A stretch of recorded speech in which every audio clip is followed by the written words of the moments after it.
গত সোমবার বামফ্রন্ট এবং মঙ্গলবার শাসক দলে প্রার্থী ঘোষণা হতেই পানিহাটি বিধানসভা কেন্দ্রটি চর্চার কেন্দ্রবিন্দু হয়ে উঠেছে। শাসক দলে এবার বিদায়ী বিধায়ক তথা মন্ত্রী নির্মল ঘোষকে টিকিট দেয়নি, তার বদলে তার ছেলেকেই প্রার্থী করেছে তৃণমূল কংগ্রেস। এরপরই পানিহাটি জুড়ে একটা অসন্তোষের আবহ তৈরি হয়েছে। পরিবারতন্ত্রের অভিযোগ তুলে অনেকেই সরব হচ্ছেন। তাদের প্রশ্ন, একটা রাজনৈতিক নেতাকে প্রার্থী করা গেল না, বিধায়কের ছেলে প্রার্থী বাছাইয়ের মাপকাঠি হতে পারে না। একই রকমের কথা উঠছে হুগলির উত্তরপাড়ার সাংসদ কল্যাণ বন্দ্যোপাধ্যায়ের ছেলে প্রার্থী করায়। অপরদিকে পানিহাটিতে বাম প্রার্থী হয়েছেন কলতান দাশগুপ্ত। প্রসঙ্গত, পানিহাটিতেই আরজি করে নির্যাতিতা ডাক্তারি পড়ুয়ার বাড়ি, যাকে কেউ অভয়া, কেউ তিলোত্তমা বলে ডাকে। সেই অভয়ার মা নাকি এবার বিজেপির প্রার্থী হতে পারে। কিন্তু বামেদের দাবি, আরজি কর হাসপাতালে চিকিৎসক ধর্ষণ ও খুনের ঘটনায় আন্দোলন গড়ে তোলার ক্ষেত্রে বড় ভূমিকা পালন করেছিল তারা। সেই দাবিকে সামনে রেখেই আরজি কর আন্দোলনের সময় জেলে যাওয়া কলতানকে প্রার্থী করে বামফ্রন্ট।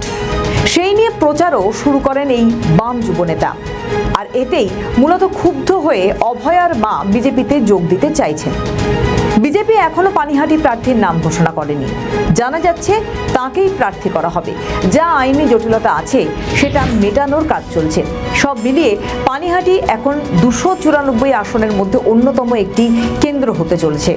তৃণমূল নেতা নির্মল ঘোষ সেই 1996 সাল থেকে পানিহাটি থেকে জিতে বিধায়ক হয়ে আসছেন।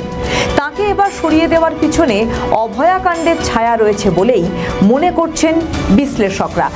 যদিও নির্মল ঘোষের ক্ষোভ প্রশমন করতে তার ছেলে তীর্থঙ্কর ঘোষকে প্রার্থী করা হয়েছে। তিনি আবার পানিহাটি পুরসভার চেয়ারম্যান ইন কাউন্সিল। তাকে নিয়ে দলের অন্দরেই একটা ছাইচাপা আগুন ধিকি ধিকি জ্বলছে।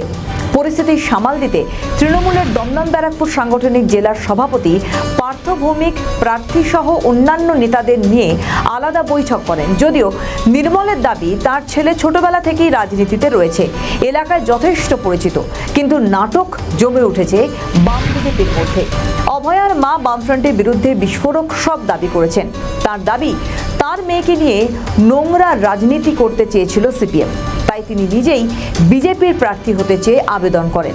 তার দাবি, আমার মনে হয়েছে নারীদের নিরাপত্তা এবং নারী সুরক্ষা এখানে নেই, আর পশ্চিমবঙ্গের রন্ধ্রে রন্ধ্রে দুর্নীতি। সেই তৃণমূলকে মূল থেকে উপড়ে ফেলতেই আমি বিজেপি আসতে চাই।